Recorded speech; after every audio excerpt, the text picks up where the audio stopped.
agora Sub40, o programa de entrevistas de Ópera Mundi com Breno Altman. Boa noite a todos e a todas. Hoje é 15 de outubro de 2020. Começa agora mais uma edição do programa Sub40.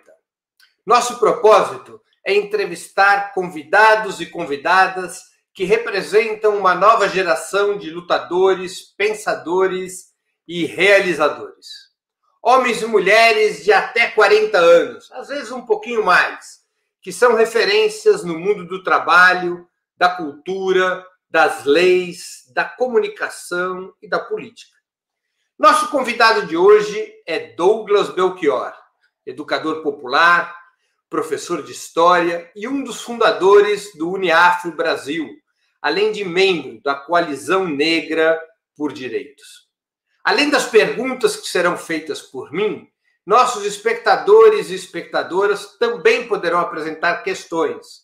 Na medida do possível, essas serão encaminhadas ao nosso convidado e respondidas. Vocês poderão e deverão escrever essas questões na área de bate-papo do YouTube ou do Facebook. Boa noite, Douglas. Salve, Breno. Boa noite. Boa noite. Obrigado pelo convite. Boa noite para todo mundo que está nos acompanhando aí. Douglas, você é sub-40, um legítimo sub-40?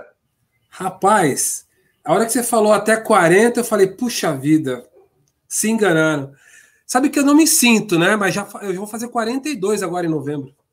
É aquilo que no futebol a gente chama de gato, né? Exatamente. É um gato. A gente está permitindo aqui um pouquinho acima dos 40, não batendo nos 45, tá valendo. Pronto, tá na margem, é a tal da margem de erro. A margem de erro, é isso aí. Douglas, conta pra gente um pouco da tua história pessoal. Como é que foi tua trajetória até se integrar ao movimento negro e o que te fez abraçar essa luta? Rapaz, eu tenho minha família de Minas Gerais, meu pai e minha mãe mineiros, vem para cá no meio da década de 70. Meu pai vem primeiro, arruma um emprego, volta, caso com a minha mãe. Eu venho nascer aqui, então, em 78. Uma família muito humilde, pobre, sempre moradora aqui da extremo leste de São Paulo.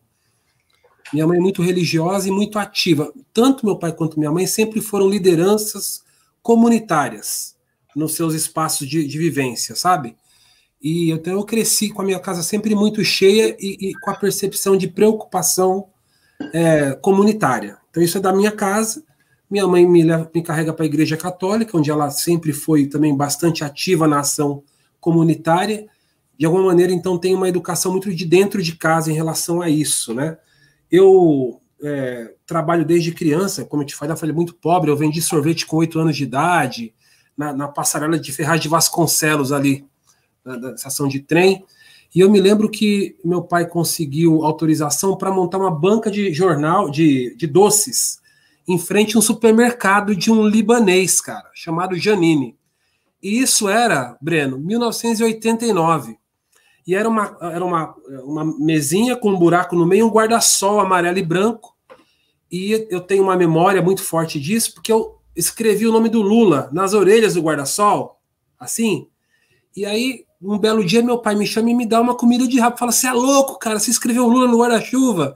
O dono do mercado é malufista, cara. Ele mandou a gente apagar aquilo ali.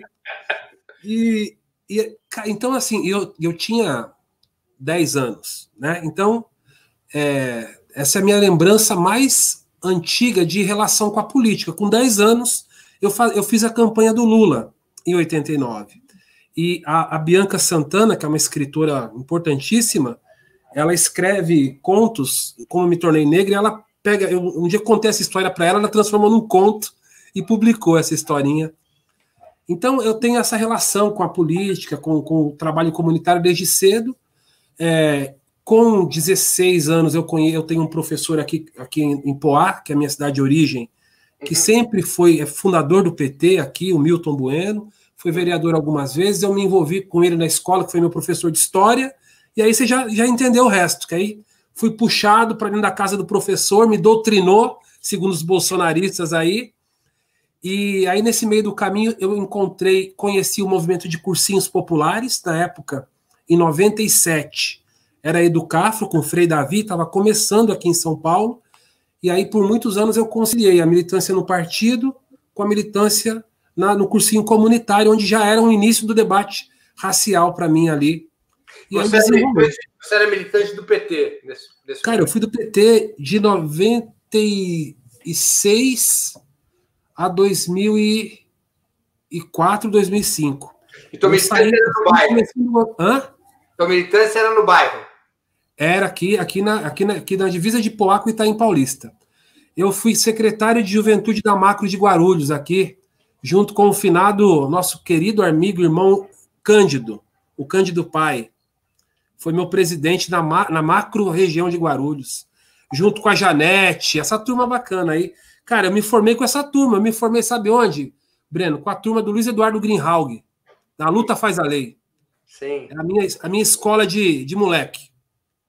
Entendi. E aí você, digamos, do ponto de vista educacional e profissional, você fez escola pública, da escola pública foi para a universidade? Conta um pouco isso. Escola pública, cursinho popular. Aí eu tentei jornalismo aqui em Brás Cubas, não deu certo, não tinha grana para pagar. Depois eu consegui uma bolsa já pela Educafro para fazer publicidade numa universidade salesiana, quando eles tiveram o campus aqui na Luz, no Liceu Coração de Jesus.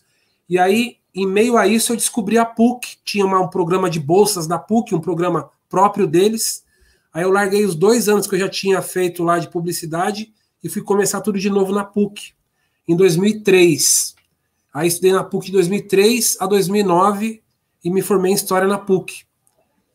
Essa é a história. Aí sempre fui na área da educação, já dava aula informal, né, em cursinho popular, fui para a escola pública, aí dei aulas muitos anos na escola pública, eu estou fora de sala de aula há uns 3 anos, porque há uns 3 anos eu trabalho no Fundo Brasil de Direitos Humanos, que é uma fundação de apoio a iniciativas de direitos humanos em todo o país. É o que eu faço profissionalmente hoje, eu trabalho no Fundo Brasil de Direitos Humanos. Agora, você fez muito da sua militância, como você mesmo disse, na educação, né? Educação. Por que você acredita que trabalhar nesse campo é, assim, essencial para a atuação política? Cara, tem a ver primeiro com a escola, né? Essa escola do movimento popular, que valoriza muito a educação popular como uma ferramenta de organização. E, para mim, ali, naquele momento, foi uma opção, né? Eu fiz a opção de ser professor de escola pública, assim, foi uma opção política.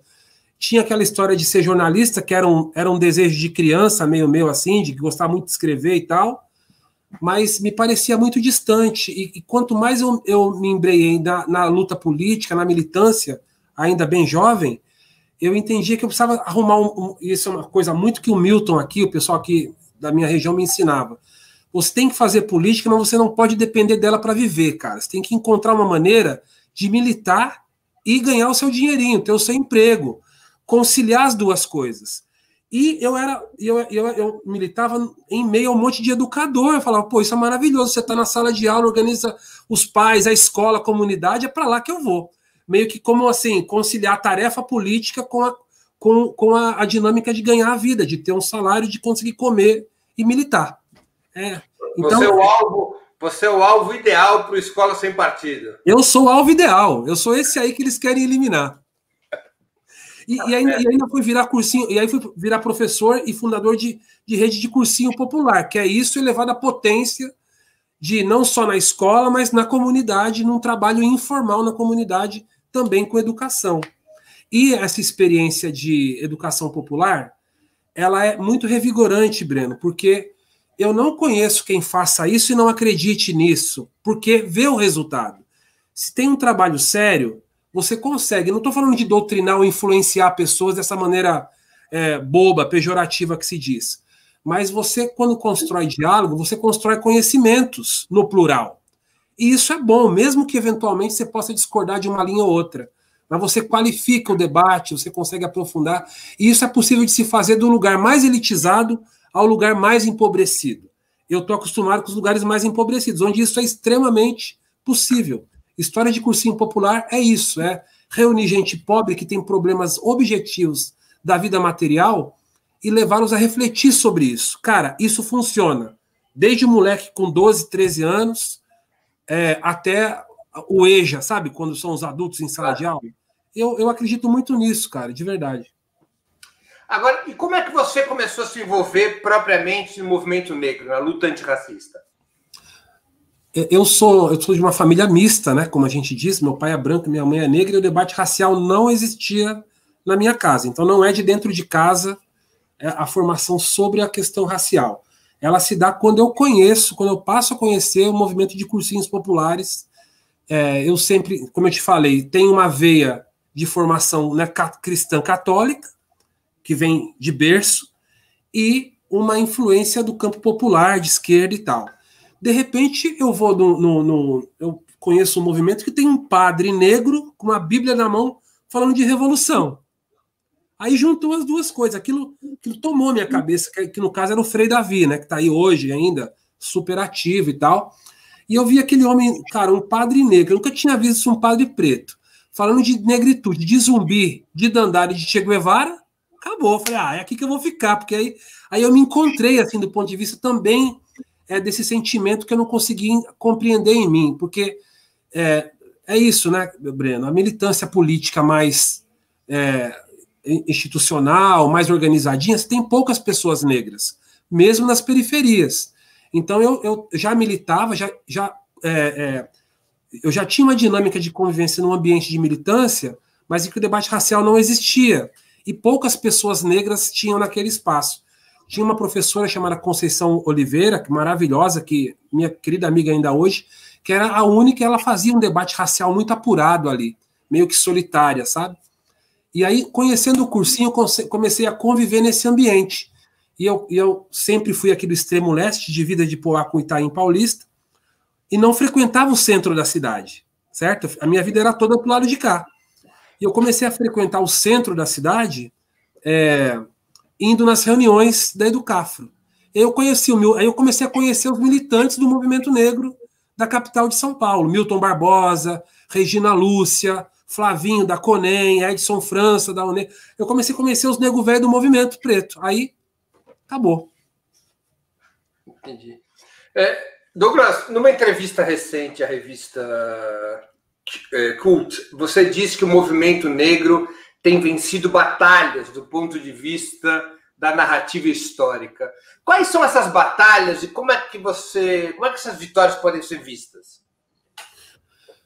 Breno, não sei se você lembra, mas em 2013 nós dividimos uma mesa. Você lembra disso, não?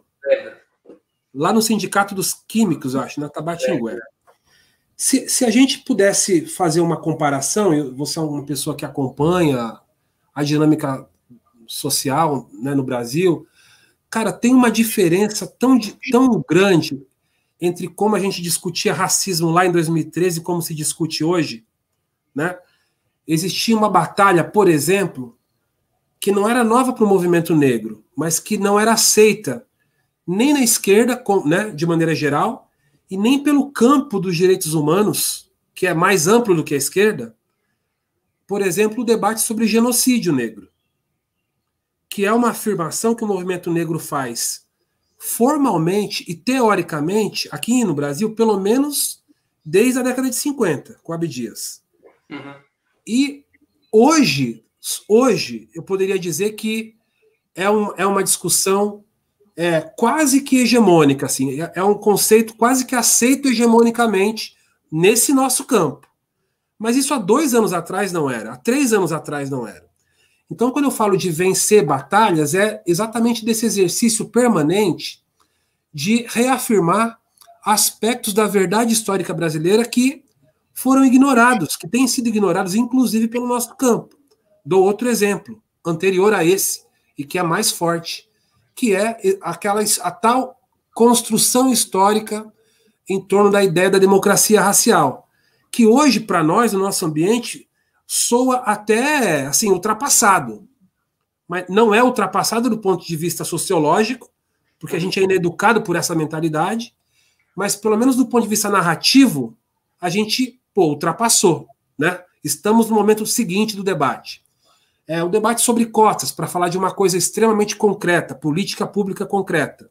Você também se lembra que não foi, primeiro, não começa como um consenso no nosso campo, pelo contrário, tem um debate acirrado sobre isso, e no processo a gente vai avançando. Não quer dizer que que a iniciativa de cotas deixou de ser uma proposta de natureza liberal. Não deixou. Mas ela tinha um papel a cumprir que, se a gente não colocasse ela em prática, esse papel não seria cumprido. E a gente provou no tempo que foi bom ter experimentado e ter experimentado os resultados. Enfim, e tem, por último, um outro aspecto que aí eu aprendi a acreditar nesse aspecto que eu vou dizer agora, é de que, no caso brasileiro, o debate racial ele tem uma nuance muito, muito específica, porque no Brasil, raça e classe são intrucados pela própria natureza. E o debate racial é a pólvora da luta de classes no Brasil. Isso, eu realmente acredito nisso. É por aí que a gente consegue catapultar o debate de classes no Brasil, e talvez por isso o debate sobre racismo tenha sido tão evitado historicamente, tão deliberadamente evitado. Catapulta pela questão racial, você acha que isso vai ter mais relevância, na tua opinião, do que, por exemplo, as questões econômicas de classe? Eu acho que as questões econômicas no Brasil elas estão umbilicalmente ligadas às questões raciais, com a diferença de que o debate racial toca as pessoas. O econômico, do ponto de vista ideológico, não parece.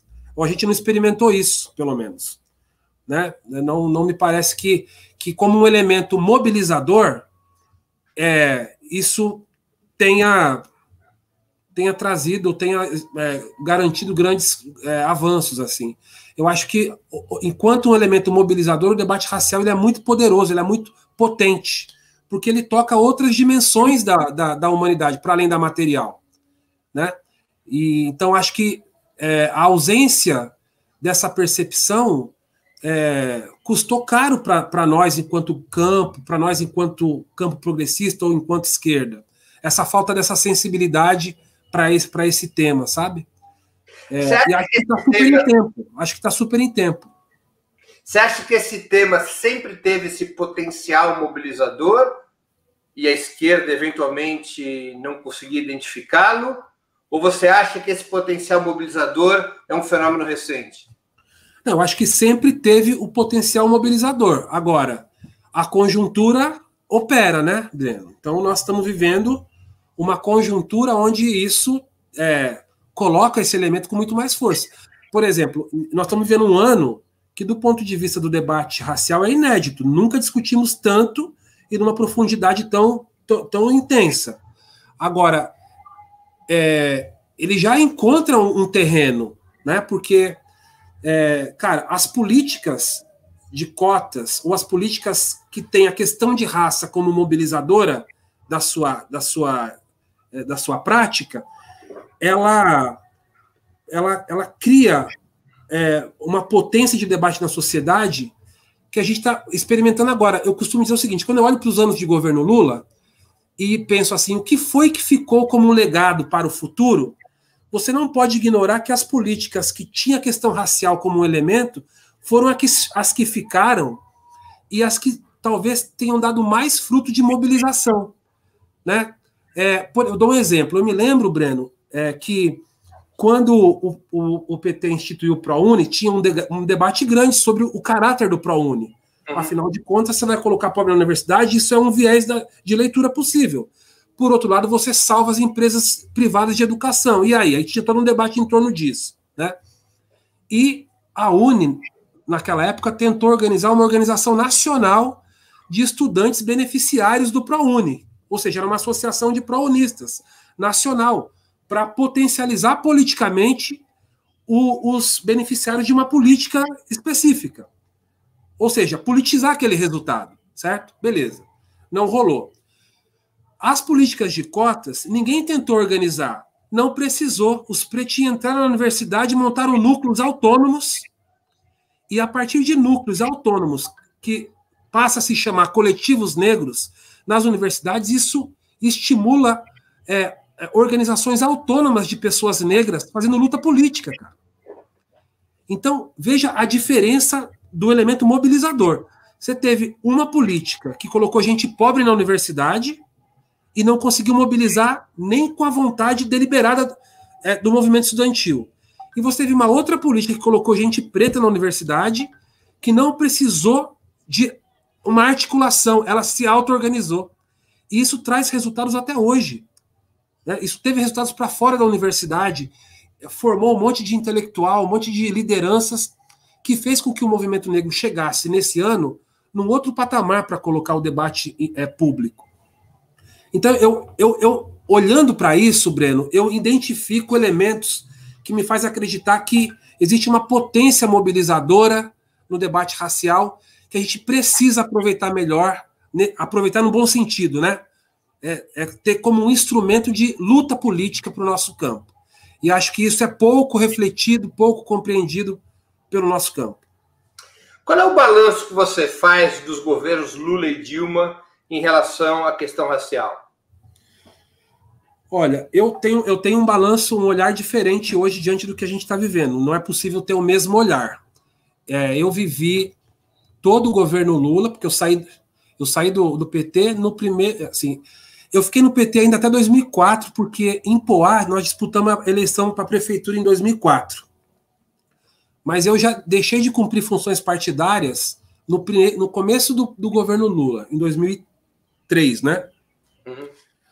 Então eu vivi todo o governo Lula e todo daí para frente sempre num campo mais de oposição ao governo à esquerda. Assim, eu fui, né, ajudei a pegar assinatura para a formação do PSOL, me filiei no PSOL no primeiro momento e sempre fui militante do PSOL, embora nunca orgânico, nunca mais eu fui orgânico, mas eu sempre estive nesse outro lugar, com muita crítica às limitações das políticas propostas pelo governo. E quando eu me passei a me dedicar ainda mais à luta política racial, essa crítica então veio ainda mais para esse campo, das limitações das iniciativas políticas promovidas pelo governo, que poderiam e deveriam ter sido muito mais avançadas, né, em aspectos muito pontuais. Eu poderia lembrar, por exemplo, o Estatuto da Igualdade Racial, ele foi aprovado com muitas limitações, muito menos do que o movimento propunha.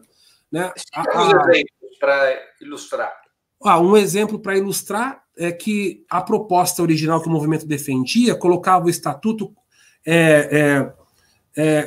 regulamentando ações governamentais, exigindo, né? Não era o termo que se usava era o documento do Estatuto, ele passou a sugerir políticas e não a orientar políticas. Uhum. Ele sugere apenas, diz, é de bom tom que faça isso, que faça aquilo. Então, é um documento que não era só orientativo, ele perdeu muito do seu teor mais incisivo. E na época, enfim, eu tinha uma crítica naquela época, hoje eu tenho outro olhar, né? O Paulo Paim fez toda a articulação e o que foi possível ser feito naquele momento foi isso e tal. Mas olhando com os olhos de hoje, eu tendo a reconhecer que a dificuldade no trato parlamentar dos avanços possíveis era muito difícil e que existia uma dificuldade que, naquela época, tendo o olhar de um militante mais incisivo na crítica, não tinha. Então, eu reconheço hoje que o governo Lula deu contribuições, Edilma, fundamentais, apesar do caráter ameno, né? Para a história do Brasil, para o que é a história do Brasil, as políticas que eu continuo achando amenas propostas teve um significado mais profundo do que eu imaginava que teria.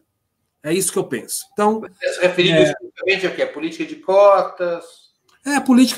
As diversas políticas, o próprio papel do Estatuto, a política de cotas, a função que cumpriu a política de acesso à universidade pelo ProUni. Eu acho que, né, foram políticas que foram as políticas que deixaram legado. Foram as políticas que deixaram legado. Né? O que você acha que deixou de ser feito e que poderia ter sido feito em relação à questão racial? Cara, por exemplo, a lei de cotas de 2012 demorou muito. Ela poderia ter vindo antes, né? E não foi nem o Lula que fez. O Lula tinha muito mais condição de construir alianças e construir avanços desse ponto de vista mais institucional, E só a Dilma foi fazer isso em 2012, né? Sendo que era uma luta do movimento negro desde o início do governo. E durante todo o governo Lula, os 2 mandatos, as políticas de cotas dependeram especificamente da autonomia das universidades que tinham coragem de fazer. Então esse é um exemplo para mim muito prático. O Lula tem, a meu ver, 2 atos que beiraram o simbolismo e que poderiam ter ido mais longe. Um deles é muito prático, né, que e também muito simbólico. A primeira ação dele como presidente é assinar a Lei 10.639, que é a lei da história da África, dos africanos, para a construção do país. Isso é muito importante. Breno, a legislação que mais se aproxima do que nós chamamos de política de reparação histórica, porque ela muda a lei de diretrizes de base da educação. Então não é uma lei qualquer, não é possível mudar de uma hora para outra. Ela estrutura a educação e está na estrutura da educação que você tem que ter o ensino de história da África. Pô, isso é revolucionário, cara. Agora, é maravilhoso no papel, a gente não conseguiu dar passos concretos na implementação. Então isso também é algo que, se você olha para trás, fala, puta merda, tinha que ter sido feito um pouquinho mais. E, embora o Lula tenha inaugurado isso, acho que poderia ter deixado mais relações Brasil-África melhores estabelecidas, construções melhores estabelecidas, pontes de sociedade civil melhor estabelecidas. Acho que isso é uma coisa que eu não sei o quanto ele tentou e não conseguiu, não consigo identificar se foi desatenção política, falta de vontade ou mesmo impossibilidade, sabe? Mas acho que a gente perdeu a chance de se aproximar da África mais um pouco, sabe? Eu sei que ele fez esse exercício, mas também você olhando para trás fala, porra, podia ter deixado uma coisa mais concreta, mais estabelecida para o futuro. Douglas, o que é o movimento negro e antirracista hoje? Ou seja, eu queria, para quem não conhece, me explica um pouco como é que ele se estrutura e quais são os debates principais. Não existe movimento negro no singular, né? É movimentos. Tão plural e tão diverso, por exemplo, quanto a esquerda brasileira. Opa! Então, eu acho que isso então responde bastante coisa, né? Você tem a história do movimento negro, ela é muito bonita no Brasil. A história, se você pega a história... Até quando eu comecei a militar no movimento negro, tinha uma piadinha que a gente contava que era o seguinte, entre nós. Eu falo, pô, você pergunta para um cara de esquerda quando é que começa a luta de classes no Brasil, o cara vai responder o quê? É com os anarcos sindicalistas no início do século XX. Vai tomar banho, pô. Não, né? Nós estamos aqui enfrentando a hegemonia desde o primeiro navio. Os indígenas estavam aqui primeiro. E aí vai dizer que a luta de classes começa no século XX? Tá louco? Não. Certo? Então, existe uma tendência, Breno, uma tendência não, é uma prática brasileira, uma prática nossa, de ignorar os acúmulos e as experiências históricas da luta negra no Brasil. Então isso é uma coisa objetiva. Então o olhar que a gente tem para a própria história do Brasil, para o que foram as rebeliões durante todo o período colonial e imperial, é um olhar muito específico de história, assim, sabe, de pontos da história, como se isso não tivesse uma decorrência, como se não tivesse lastro, como se não tivesse consequências políticas futuras. E isso formou o nosso povo. Isso tem uma tradição de luta política que a gente não reconhece assim. Então isso é terrível. E no pós-abolição, isso ainda toma contornos mais evidentes. Por exemplo, cara, a escravidão formal acaba em 88 do século XIX. Em 1930 e 31, a Frente Negra Brasileira é fundada no Brasil. A Frente Negra, Breno, ela reúne 30 mil membros, cara, em 1930. Caráter nacional. Uma organização de pessoas que estavam escravizadas há 30 anos atrás. E se organiza politicamente, tem programa político para o país. Ah, mas flerta com o integralismo. Ah, mas são conservadores. Tudo bem, podemos discutir isso sobre o olhar de hoje. Mas nós estamos falando de 1920, 30 anos depois do fim da escravidão, com gente preta, pô. Então, por favor, tem que ter lugar na história essa experiência. Tem um leitor aqui, desculpa te interromper, mas só porque você falou de um assunto que um leitor nosso está perguntando, Luiz Alberto Benevides, que é exatamente sobre isso. Douglas, há uns meses, editaram um verbete da Wikipedia, do Abdias do Nascimento, e enfatizaram o flerte dele com o integralismo. Sim. O seu verbete, não sei o seu de quem, praticamente só tem críticas ao PSOL. Está ciente disso? Eu não entendi bem a pergunta. Não, eu não vi. Mas, de fato, a Frente Negra Brasileira, a Frente Negra era uma frente. Você tinha comunistas pretos, socialistas pretos, integralistas pretos. É a diversidade que existe entre os brancos. E ninguém questiona. Fica parecendo que os pretos têm que ser tudo igual. Não é, gente. Aliás, é uma contingência racista. Você achar que os pretos têm que ser tudo igual. Não são, não. São diversos culturalmente, religiosamente e ideologicamente também. Mas o fato é que aquela experiência de organização política negra é ignorada na nossa historiografia, pelo menos como uma contribuição para a luta, por exemplo, do povo brasileiro, para a luta por direitos. E não é, cara. Você vê como tem uma bola de ferro amarrada na nossa perna, do ponto de vista histórico, Breno? E aí flerta um pouco com a pergunta que o Jean Roberto Santana deixou aí para a gente. Porque tem uma crítica muito forte de que há uma tendência muito liberal no debate racial hoje no Brasil e no mundo. Aí eu perguntaria, mas em que não tem um forte apelo liberal em qualquer debate no mundo sobre qualquer assunto? Tem. Por que não teria sobre a questão racial? É a primeira coisa que eu respondo. Mas veja só, a milionária da dona do Magazine Luiza teve uma iniciativa agora há pouco de fazer um trainee só para negros. E uma parte da elite racista reclamou. Aí o que eu tenho para dizer é o seguinte, isso aí é a pauta da Frente Negra em 1920 e 30. Porque o Florestan Fernandes, que a gente conhece bem, escreve na tese de mestrado dele o seguinte, que aquela sociedade nova que surgia ali era para os brancos. Aos pretos não cabia nem ser classe trabalhadora. E quem disse isso foi o Florestan Fernandes, cara. Não foi um preto, sabe, liberal que disse. E aí a dona do Magazine fala, não, tudo bem, nós vamos aqui empregar os pretos aqui, demanda da Frente Negra. E tem gente que reclama, cara, em 2020, certo? E em 1978, Breno, se eu perguntar, pô, o que aconteceu de importante no final da década de 70? Qualquer um de nós vai dizer, porra, as greves do ABC. E ali, a sementinha que depois vai surgir a CUT, o PT e o Lula e o cara. É verdade, claro que é. Eu reivindico essa história para mim também.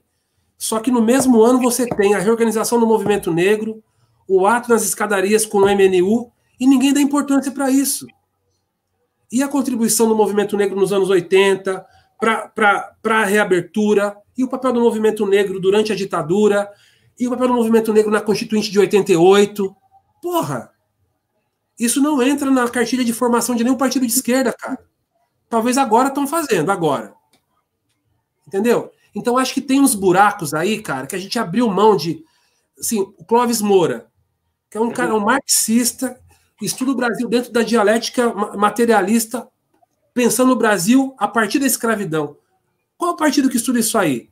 Você tinha lá o Maurício Grabois, lá, a fundação do PCdoB, que sempre fez uso dessa bibliografia, muito limitadamente, né? Só.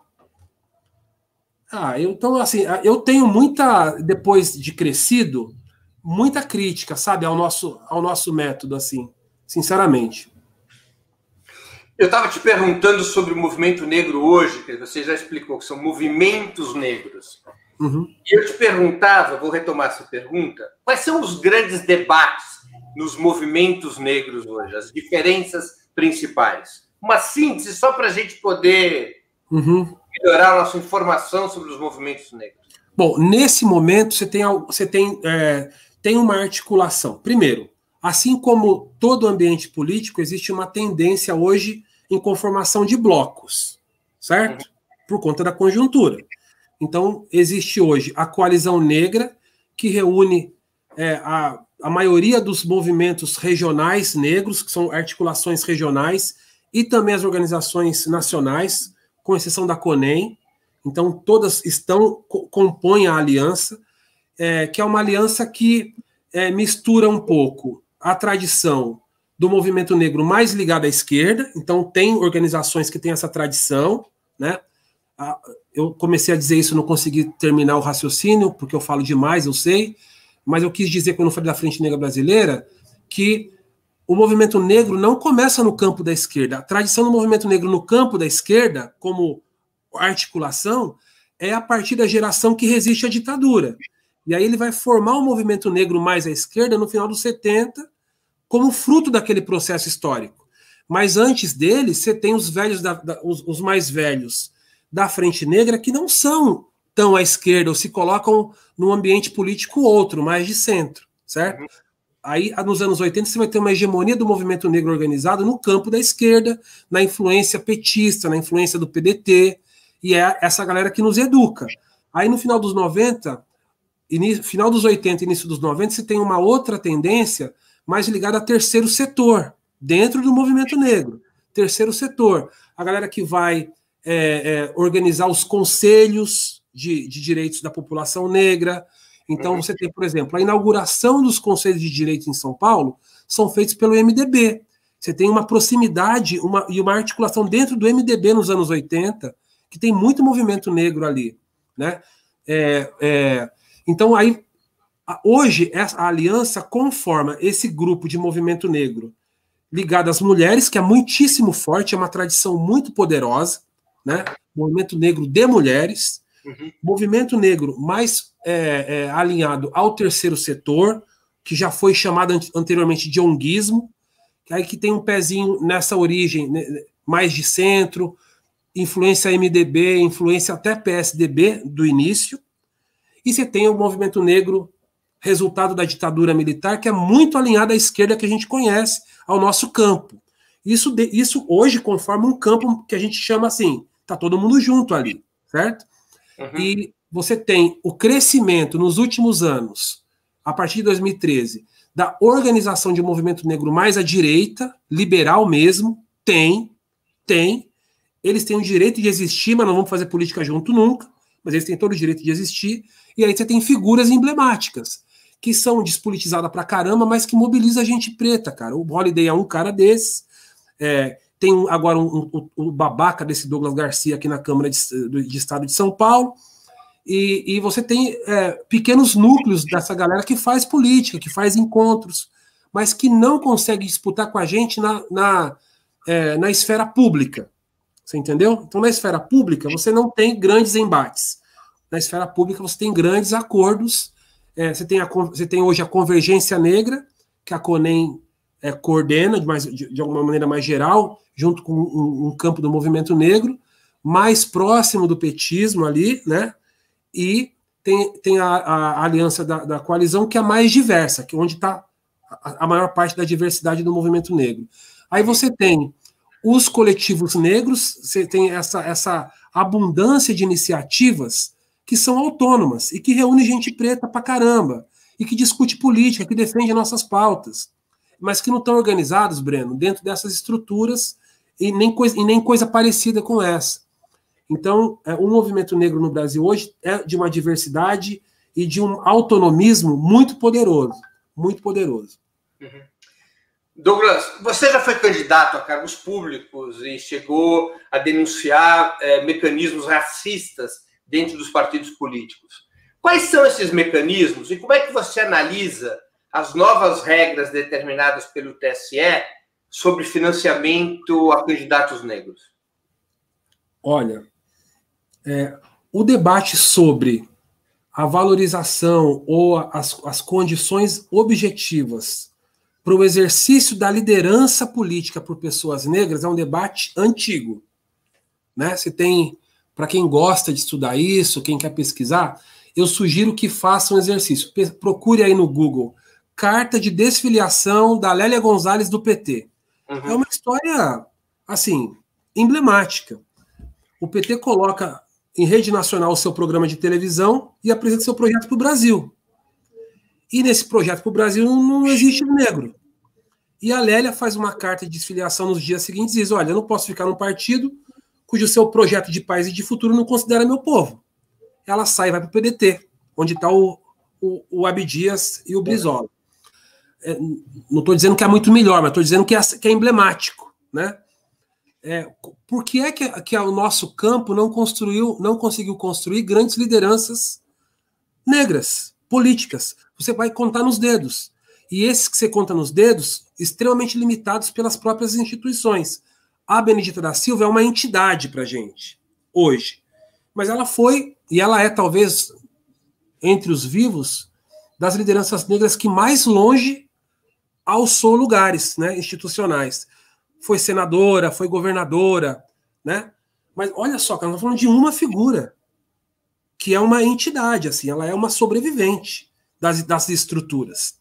Não por acaso é dela a provocação que vai para o TSE agora, em 2020, ela com quase 80 anos, dizendo, poxa, meu povo precisa ser estimulado aqui nesse ambiente, onde eu sofri pra caramba a vida inteira.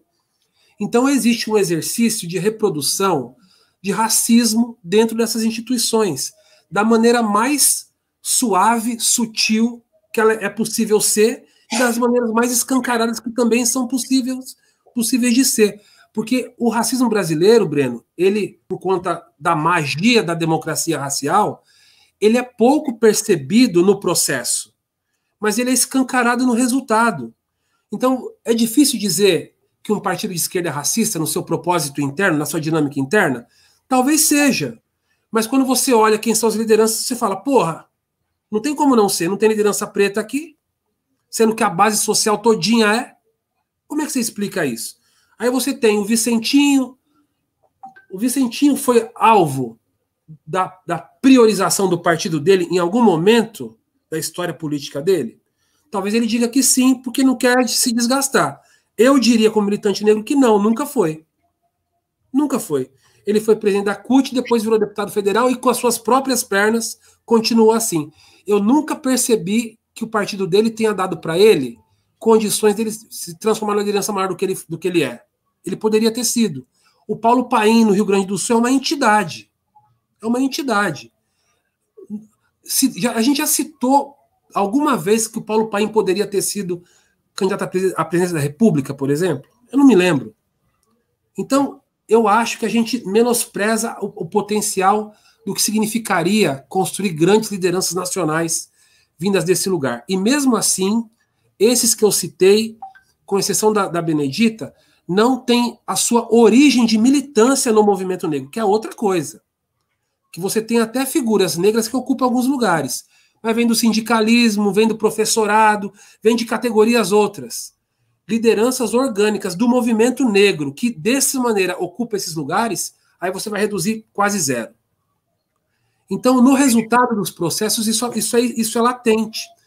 E eu vivi uma situação que ela é corriqueira, mas que por um momento, por um descuido, por um momento mais tenso, virou debate público. Mas que é um debate, Breno, que acontece, a gente sabe disso no interior das nossas organizações desde sempre. Mas sempre foi o quê? Sufocada. E que hoje esse sufocamento já não funciona mais. Então, nesse sentido, só para concluir, a deliberação do TSE, cara, é um avanço tão significativo e concreto, fruto da luta histórica, porque é uma demanda. Você imagine que eu fui esculachado publicamente por ter feito uma denúncia que hoje virou regra. E sinto muito, é o que é. A história está aí para demonstrar. Tem duas perguntas aqui que eu vou agregá-las. A primeira pergunta é do Dom Quixote. Qual é o papel da Fundação Ford na luta antirracista no Brasil? É possível ser antirracista sem ser anti-imperialista? E Celi Ferreira, você acredita em um movimento negro independente da esquerda ou do socialismo? Começando pela última. Bom, eu acredito que as pessoas negras podem se organizar politicamente em qualquer campo político ideológico. Qualquer. Eu venho de uma formação, de uma tradição de esquerda popular. E, do meu ponto de vista, a elaboração que eu defendo entende que a população negra brasileira precisa se organizar politicamente nos marcos do que a gente chama de esquerda. Ponto. A coerência está aí, do meu ponto de vista. Mas o meu ponto de vista é e pode estar errado, e pode estar equivocado, e pode ter outros que pensam diferentes, e tudo bem. Mas o movimento negro que eu acredito, milito, invisto meu tempo, é no movimento negro de esquerda, né? Que discute questão de classe, sim, embora o debate de classe no Brasil tenha um perfil muito próprio e um entendimento muito próprio da nossa própria história. Então, é assim que eu respondo essa última pergunta. A Fundação Ford, bom, dinheiro, né? Léo Huberman, né? A origem da riqueza do homem. Meu irmão, nós vamos falar de dinheiro e de riqueza? Podemos falar. E o dinheiro e a riqueza têm uma origem. Certo? Eu não estou relativizando aqui, porque eu também vi perguntas sobre o Wesley ali. Eu só estou dizendo o seguinte, que há determinados exercícios feitos por grupos que são de uma maneira entendidos e interpretados, e o mesmo exercício feito por outros grupos são de maneira diferente entendidos e interpretados. E a outra coisa é a hegemonia e o comando político de todos os campos políticos hegemônicos brasileiros são brancos. E a condução e a hegemonia branca, inclusive nos espaços da esquerda, sempre foram ocupados por pessoas que têm herança, em que o dinheiro e os recursos nunca foram, ou pelo menos numa gradação muito menor, problema objetivo para a organização política desses grupos. Eu vou dar um exemplo aqui. Eu tive, Breno, a honra de conviver os últimos anos com o Plínio de Arruda Sampaio. E eu aprendi muito com ele. Né? Eu convivi no PT, frequentei a casa dele. Pô, um senhor socialista aristocrata, rico. Nós vamos discutir contradição? Podemos discutir.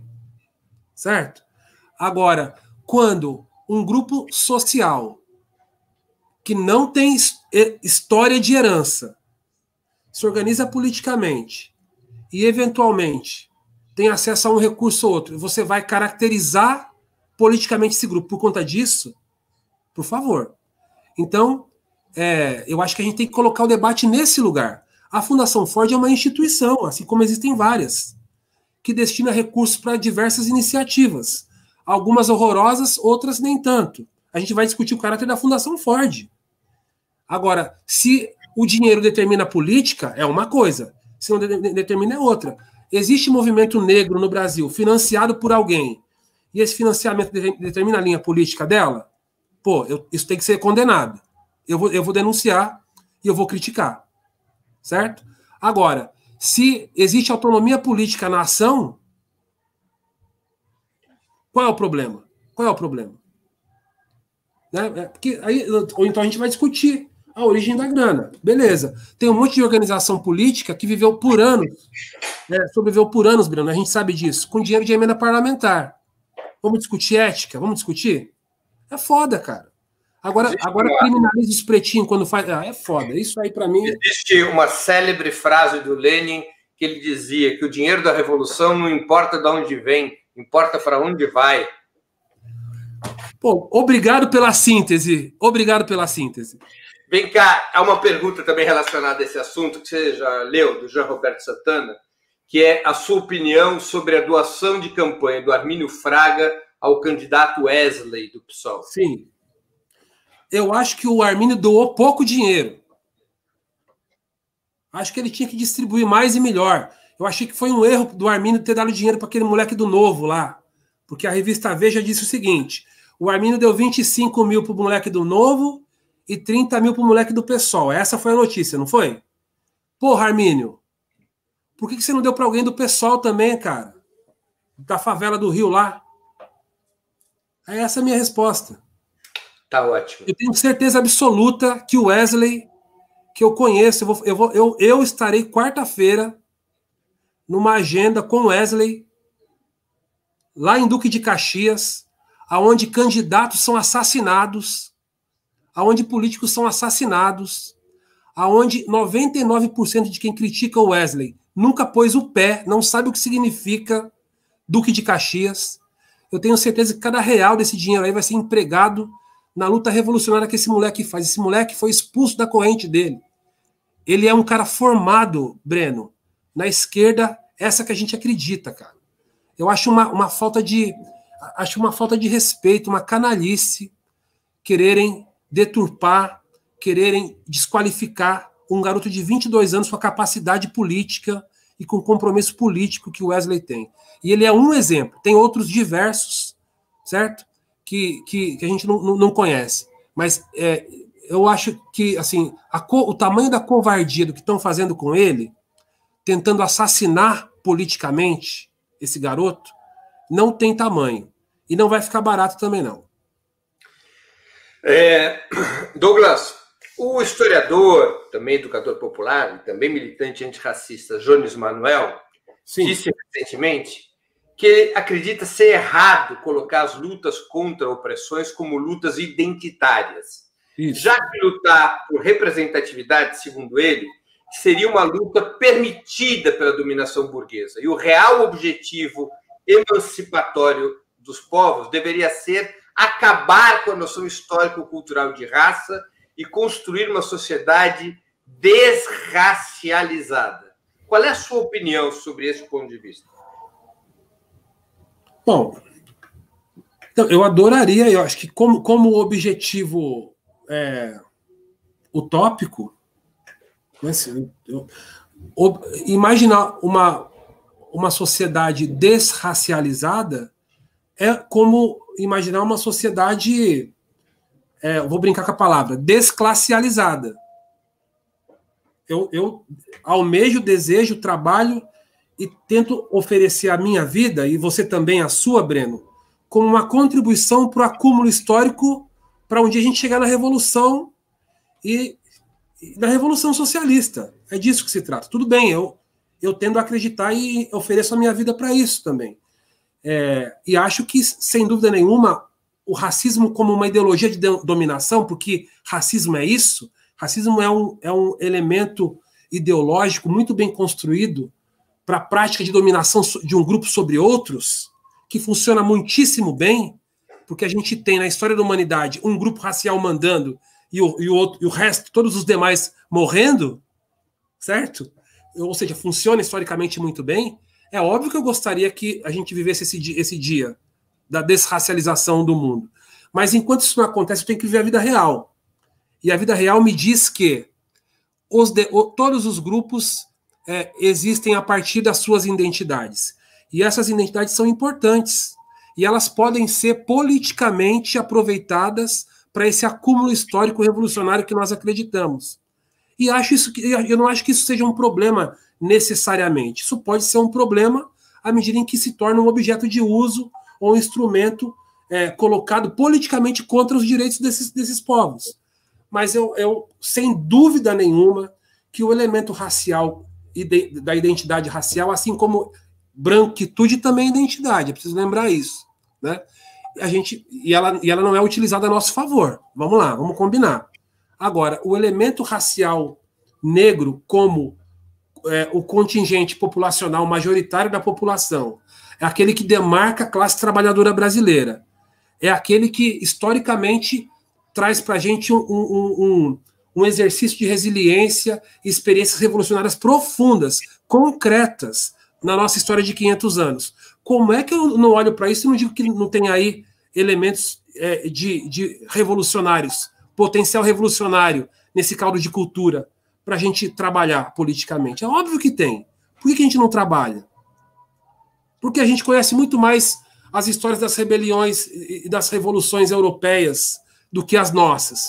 Porra, eu sou só mais um a dizer isso. Meus professores e os meus mais velhos falam isso desde sempre. O que a gente conhece das rebeliões? O que a gente conhece, cara, dos Canela Seca do Rio Grande do Sul, dos lanceiros negros? Nada. Nada. Não falta pra gente história de luta revolucionária preta. Nós vivemos 400 anos de escravidão, cara. Como é que a gente ignora o que foi essa história de resistência? Então, eu penso que, pelo contrário, identidade negra no Brasil tem potencial revolucionário, é a pólvora da luta de classes.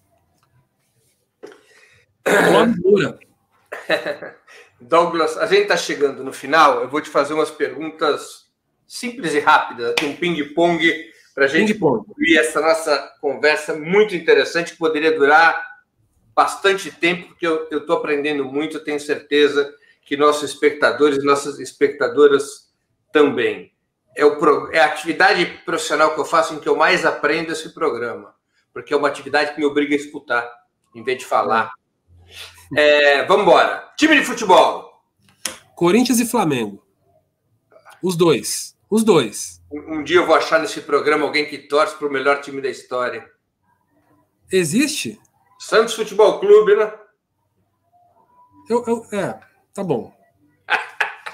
Ídolo político. Ai, caramba, você vai me obrigar a falar do Lula, porra? Mandela também, tá? Você sabe que o Mandela é especial para mim, porque eu, como educado no movimento negro, tem muito a figura do Luther King e do Malcolm X, certo? E, claro, são referências importantíssimas, Angela Davis, mas no caso dos três meninos pretos aí, o Mandela, o Luther King e o Malcolm, o Mandela não precisou de religião, né, cara? Então, é ele.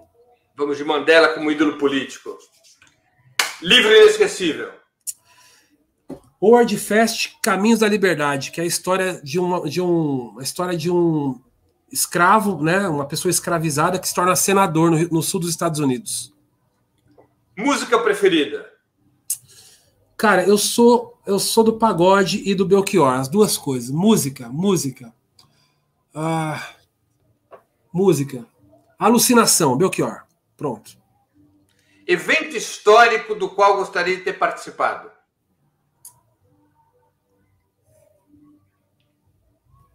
Cara, eu queria ter estado naquela noite do 7 de julho de 78, nas escadarias do Teatro Municipal, na fundação do MNU.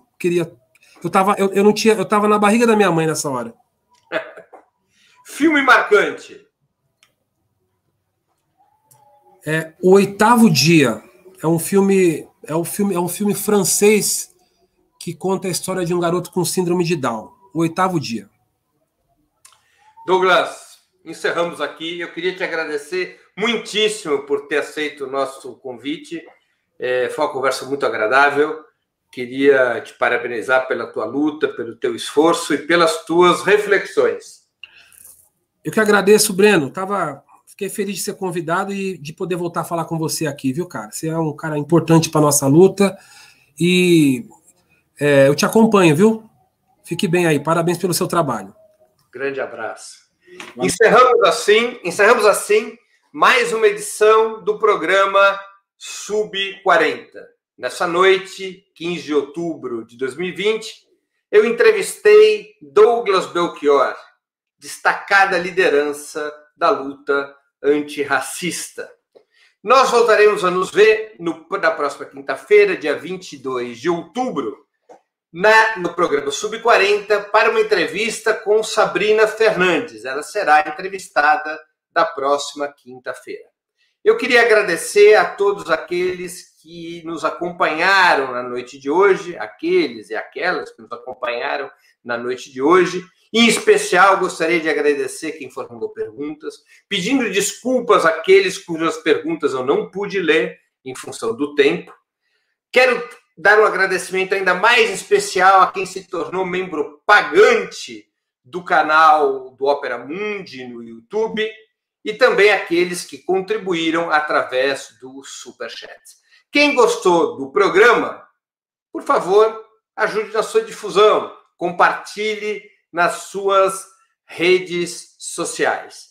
Voltamos a nos ver com mais uma edição do programa Sub 40, no dia 22 de outubro, entrevistando Sabrina Fernandes. Até lá e um grande abraço. Para assistir novamente esse programa, se inscreva no canal do Opera Mundi no YouTube. Curta e compartilhe nossos vídeos. Deixe seus comentários. O jornalismo de Opera Mundi é mantido com o seu apoio. Faça uma assinatura solidária em www.operamundi.com.br. Com um pequeno valor mensal, você nos ajuda no desenvolvimento de um jornalismo independente e de qualidade. Obrigado pela audiência e até a próxima.